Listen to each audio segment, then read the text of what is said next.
Banyak pertentangan ajaran agama Sunan Giri dan Sunan Kalijaga, tapi intinya sama menuju pada sunnah.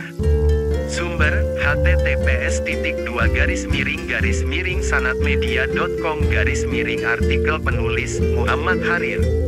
Pekan lalu jagat maya digaduhkan oleh ceramah Ustadz Khalid Basalamah yang membahas seputar tradisi kebudayaan Nusantara, wayang.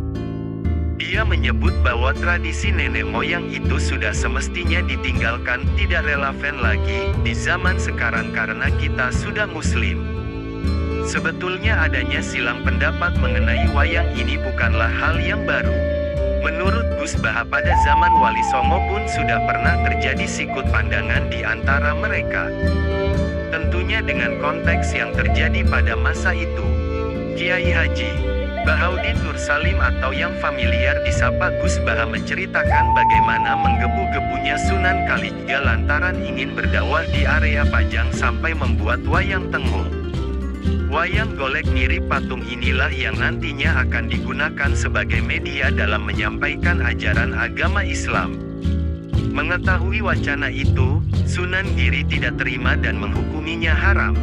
Sebab di akhirat kelak bakal diminta pertanggungjawaban oleh Allah SWT untuk menghidupkannya, memberikan nyawa. Sunan Kalijaga yang tidak bisa menyanggah fatwa dari Sunan Giri, tidak bisa berkutik. Akhirnya muncul Sunan Kudus, yang alim lagi arif, menengahi pertentangan di antara mereka berdua.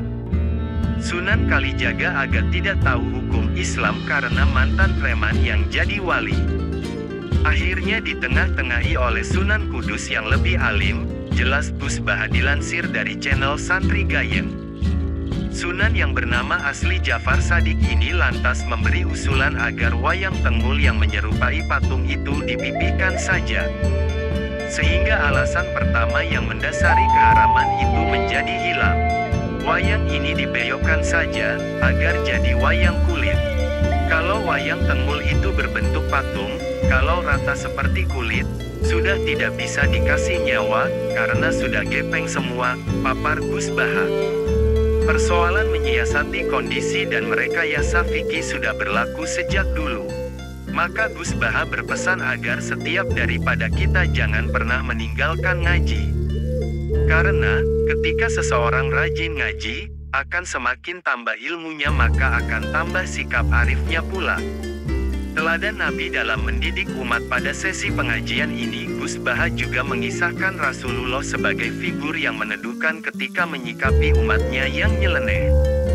Alkisah tatkala Nabi mengimami salat, ada makmum dari orang kampung yang malah asyik ngobrol di tengah pelaksanaan salat. Usai salam tanda salat selesai, para sahabat mempertanyakan keabsahan sholat dari kedua makmum ini dan meminta diulangi lagi. Wahai Rasulullah, masa iya sholat kok malah asyik ngobrol? Protes para sahabat.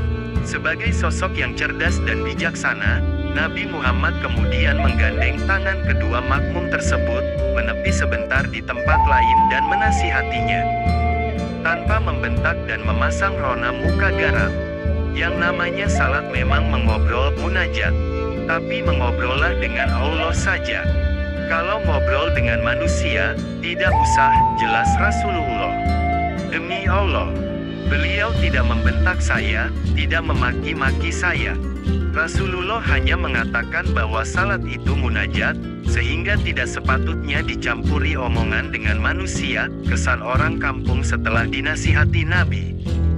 Yang namanya mendidik umat memang mestilah bertahap, ia tidak bisa serta-merta dipaksakan berubah secara signifikan. Ia mesti disiarkan secara pelan-pelan. Kalau boleh meminjam gaya bahasa Gusmus, itulah ruhut dakwah, spirit mengajak yang diajarkan Nabi. Dilandasi lemah lembut dan kasih sayang.